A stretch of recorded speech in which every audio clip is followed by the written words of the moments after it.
მოგესალმებით. ეს სპორტ კოუჩის მეოთხე ეპიზოდია. თქვით დაალაიქოთ ვიდეო, გამოიწეროთ სილკსპორტის YouTube არხი, დამიწეროთ კომენტარები და დღესაც როგორც ყოველთვის გვექნება ძალიან საინტერესო кейსთა და თემათა ანალიზი და დღევანდელ გადაცემაში ჩვენ ვისაუბრებთ ქუთაისის ტორპედოზე, ფეხბურთის დაღმასვლაზე, ლივერპულზე, მინი კრიზისზე და კრიშტიანო რონალდოზე. მოკლედ დაალაიქეთ კიდევ ერთხელ ვიდეო, გამოიწერეთ არხი და დავიწყეთ. მაშასე, ჩვენი პირველი თემა, რომელსაც ჩავშლით, ეს იქნება ქუთაისის ტორპედო, რადგან მე თვითონაც ქუთაისის ტორპედოს გულშემატკივარი ვარ და ბევრი ქუთაისის ტორპედოს გულშემატკივარი მწერს, ბატონო თემურ, როგორ ვიყიდოთ ძლიერი ფეხბურთელი, უცხოელი ძლიერი ფეხბურთელები გუნდში. ძალიან რთული кейსია, რადგან მოდი ვაღიაროთ საქართველოში ქართულ კლუბებს არ აქვთ შესაბამისი ფინანსური შესაძლებლობა, რომ ფულით მოვხიბლოთ ფეხბურთელები. ამიტომ უნდა მოვიფიქროთ და შევთავაზოთ ისეთი რამ ფეხბურთელს, რაც მას უყვარს და მოსწონს. მაგალითად, მოდი ედენ აზარს, რომელიც კი დასრულებული აქვს კარიერა, მაგრამ რა საინტერესო შეთავაზების შემთხვევაში ის შეიძლება დავაბრუნოთ. მაგალითად, ედენ აზარს შევთავაზოთ ბიკენტიას საკაბაბის ულიმიტო ვაუჩერი. როცა მოუნდება ედენს, შევა ბიკენტიაში და მეწმენთ, როცა ის ბიკენტიას ერთ კაბავს მაინც გასინჯავს, ძალიან შეეჩვევა და იქიდან აღარ გამოვა და ჩვენ მეტი რა გვინდა და ეს სტადიონზე გააკეთოს გასაკეთებელი და მე რაც უნდა და რამდენიც უნდა იმდენი ჭამოს, ასე რომ ჩავინიშნოთ ეს ამბავი ედენ აზარი კაბაბი, რადგან ჭამა როგორც მოგეხსენებათ იცით და მის სქელტაკუნებზეც აისახება თუ როგორ უყვარს ჭამა ედენ აზარს. მეორე ვარიანტი მაგალითად ჯეკ გრილიში, ხომ? ჯეკ გრილიში მოქმედი ფეხბურთელი, მას თანხით ვერაფერს ვერ გააკვირა. მოდი, როგორც ვიცით, ჩემპიონთა ლიგის გამარჯვების შემდეგ ჯეკ გრილიშმა ძალიან ბევრი დალია და ქუჩაში მთვრალი დადიოდა, რაც იმას ნიშნავს, რომ მას დალევა უყვარს.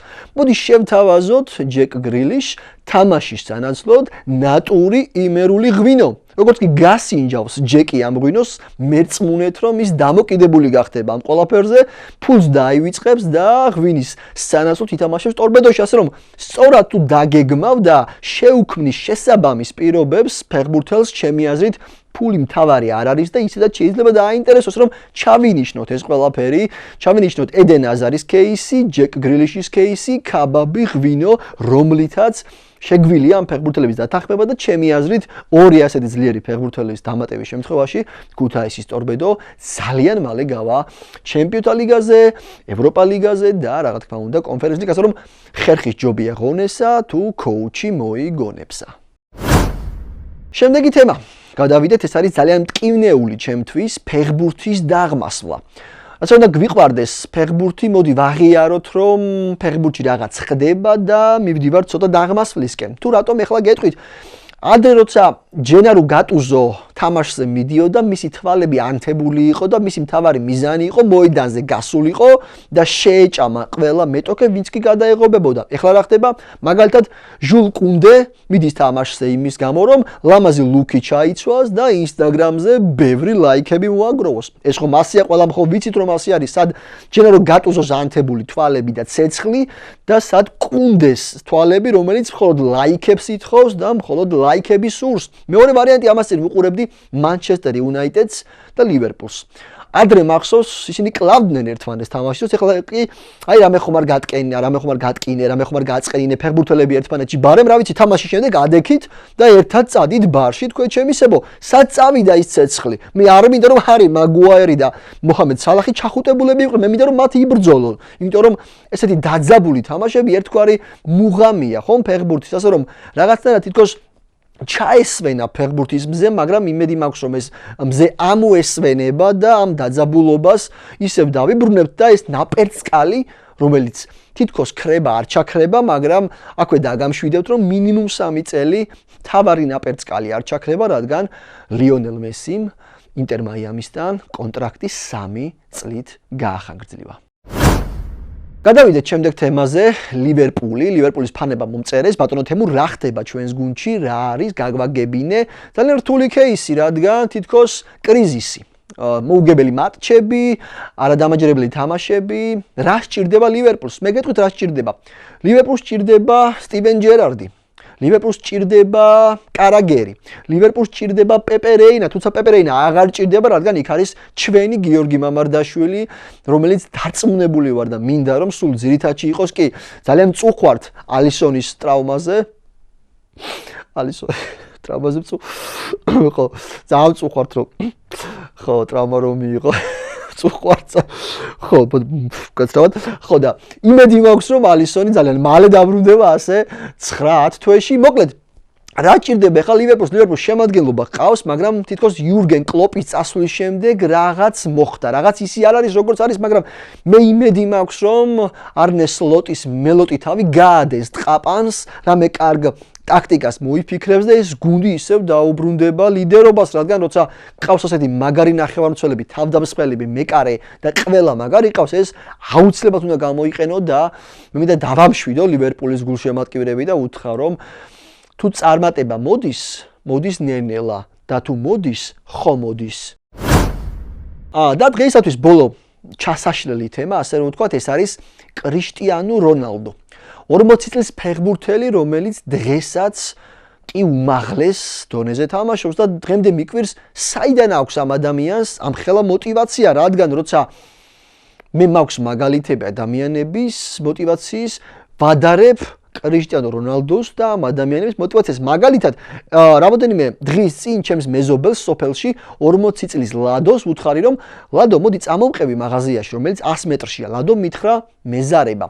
ხოლო 40 წლის კრიშტიანოს ყოველ დღე 7 საათზე ადგომა და ვარჯიში არ ეზარება, შემდეგ თამაშზე გასვლა და უმაღლეს დონეზე ქცევა, მოქმედება, გოლი და რა ვიცი, რონალდო გავს ღვინოს, რომელიც ნენელა ძველდება და უფრო გემრიელი ხდება, რადგან რონალდოს ყველა გოლი, ყველა თამაში გავს გადადუღებულს არა, აი კარგად დაღვინებულს და დაძველებულ ღვინოს, რომლის ყველა ყლუპიც გემრიელია. რონალდოს ყველა გოლიც ხო ძალიან გემრიელია, მაგრამ აქ ყველაზე სევდიანი ის არის, რომ ეს ღვინო ნენელა თავდება, იგივეა ის, რომ რონალდოს კარიერა ნენელა მიდის ბოლოსკენ, ასე რომ სანამ ეს ყველაფერი დასრულდება, მოდი ვისიამოვნოთ ამ გემრიელი ღვინის ყველა ყლუპით, ანუ კრიშტიანო რონალდოს ყველა გოლით, რადგან არ ვიცით მეორე იქნება თუ არა ასეთი და ყოველთვის გვახსოვდეს ძალიან მაგარი ფრანგი წერლის ბებე ფაუღას სიტყვები.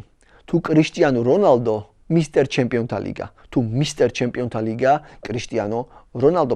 ძალიან საინტერესო თემები განვიხილეთ, იმედი მაქვს რომ გავაშინა არსეთ რაღაც ამბავი და ეს ძალიან დაეხმარება ჩვენს გუნდებს, არა მარტო ქართულ გუნდებზე ვისაუბრეთ უცხოურ გუნდებზეც და ეხლა როგორც ყოველთვის გადავიდეთ პროგნოზების ნაწილზე და იმედი მაქვს რომ ჩემი პროგნოზები გამოგადგებათ და მოგებული თანხით რაღაცებს დააყუმბარებთ.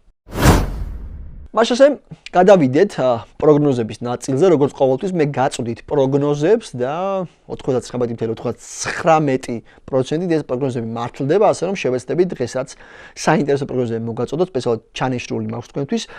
მაშასე ამ კვირაში ნაპოლის აუცილებლივ გამარჯვება, რადგან მაქვს ინფორმაცია, რომ კევინ დე ბრუინი დაენიძლავა ანტონიო კონტეს, თუ შენ კარგ ტაქტიკას მოგცემ და მოვიგებთ, ჩვენ ფეხბურთელები წაგიყვანთ შენ რომელ რესტორანშიც იტყვი და თუ ვერ მოვიგებთ შენ წაგვიყვან ყველას და დამერწმუნეთ კონტე მოინდომებს, რადგან 22 ფეხბურთელის რესტორანში წაყვანა აჯდება ცოტა თან მაგდენის შემოსავალიც არა აქვს ანტონიოს, ასე რომ ვფიქრობ ამ კვირაში ნაპოლის აუცილებლივ გამარჯვება მოხდება, თან ჩემპიონობისკენ მიიწევენ და ვფიქრობ გამარჯვების შემდეგ ერთ კარგ კამპანიას და პურიჭამას მოაწყობენ რესტორანში, რომელსაც რა თქმა უნდა წაგებული კონტე იკისრებს. შემდეგი დავრჩეთ ასევე იტალიაში რომაზე მინდა გესაუბროთ. რომა ამ კვირაში ვერ მოიგებს, რადგან რომას სამწვრთნელ ბაზასთან არის მშენებლობა და ყოველ დღე ვარჯიშის პერიოდი ემთხვევა ამ მშენებლობის დაწყებას. ანუ ხმაური შემოდის და აქ შემოდის დრელის кейსი. როცა მწვრთნელი იწყებს ტაქტიკის განხილვას, ეს დრელი გამუდმები ხმაურობს და შესაბამისად ფეხბურთელები ვერ იგებენ ტაქტიკას ბოლომდე, რაც იმას ნიშნავს, რომ თამაშზე როცა გავლენ, ნახევრად გაგებული ტაქტიკით, რა თქმა უნდა, ვერ მოიგებ, ასე რომ ჩემი აზრით ამ კვირაში რომა წააგებს და გაითვალისწინეთ ეს ყოველივე, ვფიქრობ გამოგადგებათ და ბოლო ძალიან საინტერესო პროგნოზი ეს არის უკვე ჩვენი საქართველოს ჩემპიონატიდან ფოთის კოლხეთის მოგება კი თითქოს აუთსაიდერებშია ფოთი, მაგრამ მე მაქვს ინფორმაცია, თამაში იწყება 15:30-ზე და 15:35-ზე ფოთის პორტში შემოდის გემი, რომლის სიგნალი ძალიან ხმამაღალია. ნუ ფოთელი ფეხბურთელები მიჩვეულებარიან ამას, ხოლო მეტოქე გუნდისთვის ეს იქნება უცნაური, დაიბნევიან ხმაურზე, ამით ისარგებლეს ფოთის კოლხეთის ფეხბურთელები და გაუტანენ გოლს, შესაძლოა 2 გოლიც გაუტანონ, ასე რომ ამ კვირაში ფოთის კოლხეთი აუცილებლად მოიგებს. ჩაინიშნეთ, მოკლედ ნაპოლის მოგება, რომას წაგება და ფოთის კოლხეთის მოგება. დიდი მადლობა ვინც გვიყურებდით, ვინც დაალაიქეთ ეს ვიდეო, ვინც დააკომენტარეთ, დამიწერეთ კომენტარებში ვინ გსურთ, მოვიწვიო ვინ გსურთ და ვის ეგსურთ. ვისაუბრო და დიდი მადლობა აქტიურობის და ყოველთვის გახსოვდეთ, რომ თუ სპორტი, ესე იგი სილკ სპორტი, თუ სილკ სპორტი, ესე იგი სპორტი.